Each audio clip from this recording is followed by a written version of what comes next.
வணக்கம். என் பேர் கின்ஸ்லி. சென்னை. நான் தியானம் 2 வருஷமாக பண்ணிக்கிட்டு இருக்கேன்.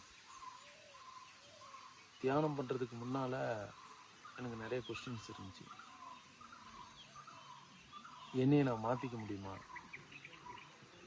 ஏன்னா என்னோடய பேட்டர்ன் என்ன, என் நேச்சர் என்ன, சைல்ட்ஹுட்லேருந்து இப்போ வர நாம் எப்படி இருக்கோம் அப்படின்னு எனக்கு தெரியும். ஸோ என்னையை நான் இன்னும் மேலான ஒரு வகையில் மாற்றிக்கணும்னு நினச்சேன். ஆனால் அது முடியுமா அப்படின்னு ஒரு டவுட் இருந்துச்சு.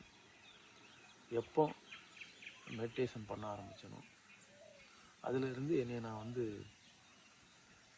இன்னும் டீப்பாக அண்டர்ஸ்டாண்ட் பண்ண முடியுது.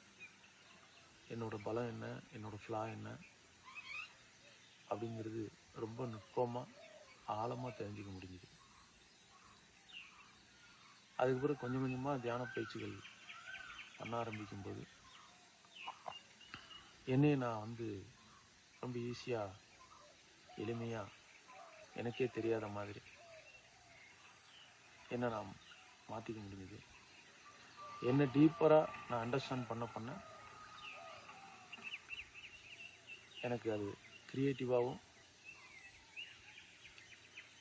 எல்லா வகையிலையும் அதையும் ஆழமாக புரிஞ்சுக்கிறதுக்கும் அதுக்குள்ளே ஒரு டீப்பான ஜேர்னிக்கும் தியானம் சப்போர்ட்டாக இருந்துச்சு.